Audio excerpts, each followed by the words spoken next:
What's going on, guys? This is Mike, the Detroit Borg, with a look at the Asus ePad Transformer Prime. Currently the top-of-the-line Android tablet available. This has a quad-core processor, which is a first in the tablet segment. I'm sure more will come very soon, but right now this is a quad-core Tegra 3 processor, Cortex A9 processor, with a fifth core, which runs at 500 megahertz, and the quad-core runs at 1.3 gigahertz. The idea is that the fifth core runs in low power mode, which conserves battery life. So in order to get 12 hours of battery life, we have that fifth core to run on lower power processes, which is great. We also have a high power GPU for gaming. This is a 10.1 inch LCD display, not just any LCD. This is a Super IPS LCD Plus display, which is LED backlit and covered in Corning Gorilla Glass for scratch resistance and shatter resistance. So this is a very high quality display. It has a resolution of 1280 by 800 or WXVGA. Definitely one of its highlighting features. Certainly not a high resolution display at 10.1 inches, but it's definitely one of the better ones in the tablet segment. Another feature here supplied by Asus is the keyboard dock, which is sold separately for $160. I do have this on order and I will review that at a later date, but this is one compelling reason to buy the Asus Transformer Prime over any other tablet device, largely because this is meant to work with the Asus Transformer Prime. It folds up very nice and neatly. Really turns it into a laptop, not just a tablet. So if you kind of want an ultra book or something like the MacBook Air, this is a solution to look at. So on the side, we don't have a whole lot here. We just have ePad Transformer Prime. On this side, we have some other labeling here, which indicates some other features we have, including HDMI. So this does have an HDMI port to output to a television. Again, the Nvidia Tegra processor built in. Asus, not much here either. And not much here either. So on the back, we also have a lot of information here, which I don't really want to share because it has my serial. So we're just going to crack into it and take a look. So let's just lift up the lid. And there it is. So here we have our very reflective tablet with a little pull tab here to lift it out of its container. We're going to set this aside and take a look in just a minute. ePad Transformer Prime. So it's just, I guess, a little note to us. Thank you for purchasing the ePad. Another little packet here.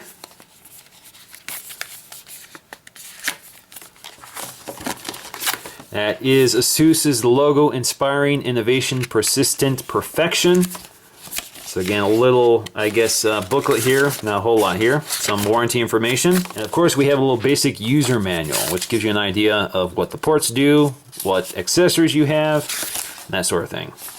Now they also give us a little cleaning cloth here to clean the screen and the back panel, and it's indicating on how to clean your back panel because it's sort of a milled metal panel. It indicates, I guess, you should clean it in a circular fashion with the grain of the metal. Now below that we have our cables, including a proprietary 40-pin dock connector. This is for connecting and charging your Asus Transformer Prime to a computer or to the wall adapter. Of course, the other end is just a standard USB connector. Here we have the USB power adapter, which is wrapped in plastic. I assume this means it's very shiny plastic, which they're trying to protect. Let's peel that off. So there we go, we have a standard USB adapter. Again, you connect your USB cable here to charge it with the Asus logo just above it. We also have a removable power socket here, so you can pop this off. That allows you to connect other adapters. So for example, if you travel to Europe, the UK, other parts of the world, you can add your own adapter. Now getting back to the tablet itself, we can see that the label actually indicates exactly what all the buttons and ports do, which is quite nice. We'll take a look at that once we get it off. But we also have a label down here which highlights some of its major features. So we have our quad-core Tegra 3 processor. It's only 8.3 millimeters thick and only 586 grams. We have our Super IPS Plus panel with a viewing angle of 178 degrees, which is also super bright, so it's good for viewing in sunlight. We also have a rear-facing 8 megapixel camera for recording in 1080p. It also has a wide aperture, so it's good for low-light photography. It's also backlit, so it's a good quality camera. It has similar specs to cameras like the iPhone 4S. We do have the Sonic Master, which is Asus's sort of proprietary way of processing audio. So it has a high quality speaker, which is stereo, and gives you good sound quality out of a tablet. And of course we have reference to the keyboard dock, which is optional, and this is upgradable to Android 4.0. The wrapper just peels off like an envelope, should slide right out. Now taking a look around, as you can see, we have this metal back panel which is milled in this circular pattern with the Asus logo sort of stuck on the back. As you can see up here, we have our 8.2 megapixel auto-focusing camera, which is also backlit. So it's very similar to the iPhone 4S in terms of its specs. It has a wide aperture, I think is a f-stop 2.5 or something along those lines. Up here we have a little microphone. On the left side we have our 3.5 millimeter headphone jack. Down here we have our speaker grill. Again, this has that Sonic Master stereo sound built into it, so it actually looks very similar to the speaker grill on the iPad 2. Toward the bottom where our dock connector is, we have these slots here which are covered right now. This is for the keyboard dock, which you will remove these once you get your keyboard dock. And we have our, looks like our 40-pin dock connector right here. You don't have to keep this on there, but that helps to protect it. So that's where you will connect your 40-pin connector for charging and syncing. Now on the right side we have a little pinhole here for resetting the device, as well as a micro SD card slot, which currently has a color matching dummy in there. It is spring-loaded, so you can pop it out. We also have a micro HDMI connector for connecting to a high-def television. So this allows you to play back 1080p content to your television. They do not include a micro HDMI connector, so you have to supply that separately. We have our volume rocker here, and we have our sleep wake button or power button up here. All right, let's go ahead and power this up for the first time. So I'm just going to hold that power button for a few seconds. And it does have a vibration motor in here, so I just felt it vibrate. All right, so we're just going to walk through our setup screen. So click next on our keyboard. We're just going to connect to my Wi-Fi network. So we're going to click next. So we're going to activate location services, click next. And we're going to use network provided time. We're not going to set our own time here. And we're going to sign in with my Google account. So now I have some of my restore options here, so I can restore data from my Google account, which I would like to do. And I'm going to keep this device synced to my Google account. So right now it's restoring data from my Google account. I should note that this strobing here is actually the fault of the camera, not the pad itself. So there we go, that's our home screen. Alrighty guys, so it's been about a week since I did that unboxing video of the Asus Transformer Prime, and now we can take a look around the device to see how it works. So you can see this is the lock screen here, which I'm toggling with this button right above the Asus logo. And we have our little lock slider here, so we can slide left to activate the camera or slide right to bring us to the home screen. So let's do that and we can take a look around. So one of the great things we have here is Ice Cream Sandwich. So this did update to Ice Cream Sandwich as soon as I activated it. In fact, it downloaded in the background, and you can see all your updates down here in the notification tray. And it installed within half an hour of activating the device. So it went pretty quickly. So what we have here is Asus's flavor of Android, which includes these swipeable home screens. So if we swipe left and right, we have about 5 of them, and there are these detents up here which indicate which home screen you're on. So this is my main home screen here, which is the default home screen. This is what you'll see when you unlock the device for the first time. And you see all the apps that also came with it. So on the home screen here, we have this weather widget here, which you can set up by tapping. So if we tap to it, it brings us right to the weather widget and the settings. So we're gonna click save. We also have our email here. Again, brings us to our email. Don't mind the spam. We also have our app launcher up here, which brings us to all of our apps. And from here, we can drag and drop apps to the home screen. So for example, if we want Google+, we just hold it and drop it to this home screen. So we can drop it anywhere we want, or we can pick another home screen. So let's add all my social apps. And we're gonna do, okay, we have Facebook and we want Twitter. So there we go, we have all my social apps on the home screen. Now, what we can also do here, thanks to Ice Cream Sandwich, is we can put these into a folder. So if we just hold them, we just drag them together, and now they're in their own folder. So if we tap that, we have a folder and we can name it. So let's do social. Done. Now that wasn't the native keyboard. That is actually a secondary keyboard or a third-party keyboard that I installed. Let me switch back to the native keyboard so you can take a look at that, and that'll give me an opportunity to explore this part of the device. So down here we have all of our notifications. So in fact, you can see some of our notifications pending here, including Gmail notifications, Messenger notifications, update notifications, and we also have a widget up here which allows us to control other functions which are also unique to the device. So here we can turn on performance mode, which allows the tablet to use all of its hardware to give you the best performance and therefore draining more of your battery. Or you can go onto balance mode, which will balance, I guess, performance versus battery conservation. Or you can go to power saving mode, which will do the best to wind down the hardware and make sure it's running as efficiently as possible, although it may sacrifice overall performance. We also have other widgets here, which are auto rotation, so that locks the rotation. We have our Wi-Fi. We can turn that on and off. Let's turn it back on. And we also have our Bluetooth toggle, which we can turn on and off. We also have our battery indicator here, which says we're at 89% currently. We also have which network I'm attached to. And if we go to settings, that brings us to our full settings panel. So I want to go back to my default keyboard here. So we're going to switch to language and input and select default. And we're going to go to Asus English US keyboard and we're good to go. So let's go home. And if we go to browser, brings us to our browser. We're going to go to our keyboard and you can see that's the standard keyboard. Now, of course, this does work in landscape or portrait mode. So there you go. That's the portrait version. Now, another feature unique to the Asus Transformer Prime is this IPS mode slider, which is basically a brightness slider that allows you to adjust the brightness of the screen pretty easily. But we also have something called IPS Plus and Auto Mode. So if we go to Auto Mode, this will automatically adjust the brightness of the screen according to the ambient light conditions. So it does have an ambient light sensor. So we turn that off, it goes back to where we last had it. Now we also have IPS Plus mode, which is ideal for calibrating your screen for outdoor conditions. So basically what it does, it darkens the contrast so that the light, text, or images or video pop out so they're brighter in oversaturated daylight environments. And if you click auto, it will automatically adjust the brightness of the screen according to the lighting conditions outside. So it kind of works together. So if you click that off, it goes back to where you had it, or you can certainly adjust it manually. There you go. Now, of course, all Android devices have these standard controllers here for back, home, and menu. So if we tap menu, this will actually bring up all our background processes. So basically, this is our app launcher. So these are all the things I've loaded previously. Now, if I want to close any of these background processes, just swipe right and it closes them for us. But if I want to jump to them, just tap them and it brings us right to that app. So of course, if you're in the app, you can also tap that menu key again to jump to another app. So if we want to go to Google+, there you go. Each app also has its specific menu controls here. So these, you see a menu item appear down here, which gives us some other settings. So we have account, settings, and my profile. But if we go to Google+,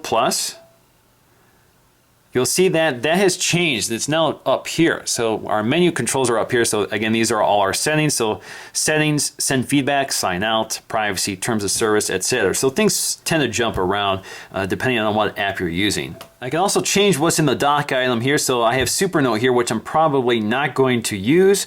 So let's go back to the home screen, grab that and swipe that up to the remove button up here, and it's gone. So I can also modify what I want here. So let's say I want my social apps down in the system tray or dock tray. Drop that and we're good to go. So we also have a second home screen here, which Asus has loaded with other apps, including an Office suite. So this is Polaris Office. So if you want some Office software directly on your device, here you go. And you can see it actually gives us the file tree here. So we have access to our file manager. Let's go back. We have My Library, which again is books loaded by Asus onto this device. Let's go back, or home.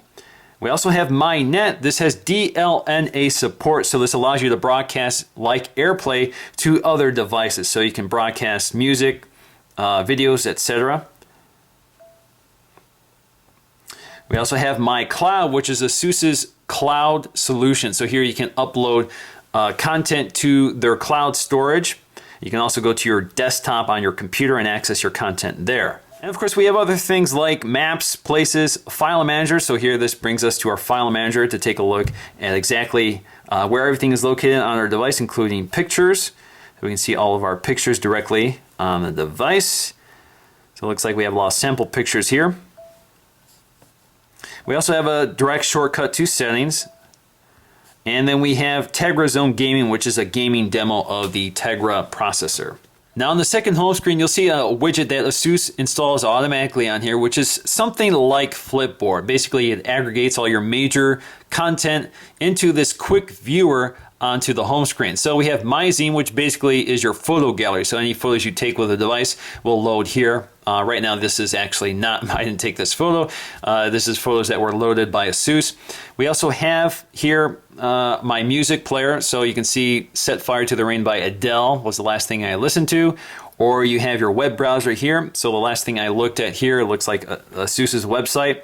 And we also have our emails here. So we have 6 emails here. I have 0 events on my calendar. I have 2 books to read, and I have my weather conditions here. So if we tap on any of these, it brings us right to those apps. So of course it launches our web browser. So if we zoom out, you'll see the whole web browser. Let's go back home. Go to Google Music. Click play. Go home and continue listening. Or if we want to pause that, we bring up our controller here, our widget down here. It pauses our music. Play. Skip next. Pause. There you go. And we can go to our email, which is probably full of spam. And indeed it is. So you get the idea here. So it's a nice little portal for accessing your most often used content. Now in the upper left corner, we have Google or the microphone. So if we tap Google, that'll bring us to a search page right onto the home screen. So you can search either the web or you can search your device. So on the left is the web, on the right is your device. So you can see our music here, which you can scroll through, emails, everything. Now let's do a voice search. So we have this little microphone here. Apple. That brings us, of course, right to Google's search page. So we can tap Apple, brings us right to Apple's main page. Now we also have the microphone icon here, so we can do voice searching right from the home screen, or we can do voice actions, which are Siri-like functions. So for example, send an email to Michael. Tell him I'll be finished with this video tonight, period.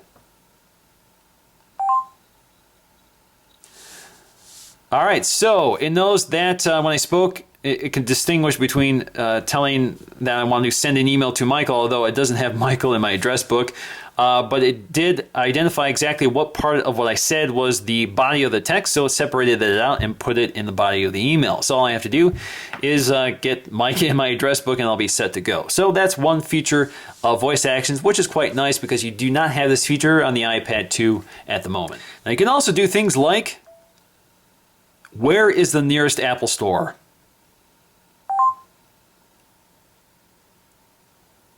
So there it goes. It found the nearest Apple store and gives me directions on how to get there. Now let's take a look at the camera app, which is pretty full featured. So we launched the camera app, which we can do from the lock screen or the home screen. And here we have 3 modes here. We have our camera mode, our video mode, and our panorama mode. So first take a look at the camera. So here we have our controllers right here. So we have a zoom slider, which allows you to zoom in on the picture, which again, of course, is digital zoom. It's not optical zoom. And we also have tap to focus or tap to expose. So you can see it's pretty quick. So you just tap areas of the scene and it will focus and expose properly for you. And we can also go to settings and we have other settings here. So we can do our flash mode. So we have auto on or off. So let's turn it on for the purpose of this demo so we can see how it looks. We also have white balance. So we can do auto, incandescent, daylight, fluorescent, or cloudy. We're going to stick to auto. We can also do exposure level, so we can adjust the exposure here. So if it's too bright, we can downgrade it, which is quite nice. I actually really like that. Now we also have scene mode here, which allows us to select a number of pre-programmed settings for certain types of photographs we're taking. So if we do a portrait, that's the portrait mode, so it adjusts levels for portrait, landscape, night, snow, sunset, so it's more saturated, indoors, backlight, so you can see the foreground subject is brighter and the background subject is dimmer, and vivid. All right, so let's go ahead and start snapping photos here. This is our shutter release controller here, and I do have my flash set to on. So if we tap any part of the scene, you can see it flashes the flash to adjust the controls. Click shutter release, snaps the photo and fires the flash, and you can see it appears up here. So we tap, brings us right to it. So you can see you have lots of sharing options here, or you can go right to your gallery. So in our video mode, again, we have a 16:9 screen capable of recording at 1080p. And again, we have our zoom slider here. And then we have more options here. So we have our lighting, torch mode on. So that basically turns on our flash. So right now our flash is turned on. In fact, if we look at it, you can see it's nice and bright. Again, auto white balance, incandescent, daylight, fluorescent, or cloudy. Now we also have effects. Now this does have face detection. So if you have a face in the shot, you can manipulate it with big eyes, big mouth, small eyes, big nose, etc. And we also have background effects, which will essentially replace the backdrop of your scene with another image. So if we tap any of them, so let's go in space. So basically what it wants us to do is to remove any object we don't want in the scene out of the scene. So if it's you, you just step out of the way for a moment and then you step back in. So right now we have the Android logo, looks like it's floating in space. Now if we place something else in front of it, you can see it sort of removes the background and replaces it with the image. It's not quite that successful, but you get the idea. So again, if you remove the object, there you go. Now another neat feature here is time-lapse. So if you want a time-lapse sequence of 1 frame per second, 1 frame per 1.5 seconds, or 1 frame every 60 seconds, you basically set it to this interval, click record, and it will start recording in that mode. So it's a pretty neat effect. So when you play it back, you have a time-lapse segment. And you can also select your recording quality, so full HD at 1080p, HD at 720p, or SD at 480p. And when you're ready to record your video, just tap the record button. And you can see you can still tap to focus or expose. And you can also zoom in. So when you're done, click stop. Click play. And you can see you can still tap to focus or expose. And we also have a front-facing camera here, which we can toggle to right here on this controller. This works in either video or photo mode. Now you do not have tap to autofocus here, and you don't have tap to expose either, but you do have zoom, so you can zoom in. We also have some other controllers here, including those auto or those effects controllers. I guess they're not available in the camera mode, so let's go to video mode. So if we go to the effects, we can start playing around with that. So we can do big eyes, so hopefully it sees my eyes. Yep, there they are. So again, that's facial recognition, big mouth. All right, small eyes. Yeah, that's creepy. And let's do another one. Let's do squeeze. That's pretty awesome. All right, that's enough for that. Now, it's also worth pointing out that this camera is capable of recording at 480p, which is certainly better than VGA, which is what the iPad and the iPhone and the iPod Touch FaceTime cameras record at. Overall, I'm pretty impressed with the Asus Transformer Prime. I think this is the Android tablet to get right now. As an iPad 2 user, this is actually very similar to using an iPad 2. It has a very similar design and form factor, so we have this very thin, lightweight design that's all metal. So it has a very high quality feel to it, but you get a lot of features you don't have on the iPad 2, such as a full 8 megapixel camera with autofocus and a flash, a higher quality front-facing camera, as well as expandable storage and HDMI out port, that sort of thing. You do have a slightly higher quality screen, so the pixel density on this is 150 versus 132 on the iPad 2. But overall, Ice Cream Sandwich does have some performance issues despite the heavy-duty processor inside the Transformer Prime. Still doesn't quite catch up to iOS 5 in terms of how smoothly it operates. So we'll explain more in a future video, so stay tuned for that. We're going to do a full comparison of this versus the iPad 2. So for now, that's going to do it for me. Thanks for watching, guys, and I look forward to seeing you guys in the next video.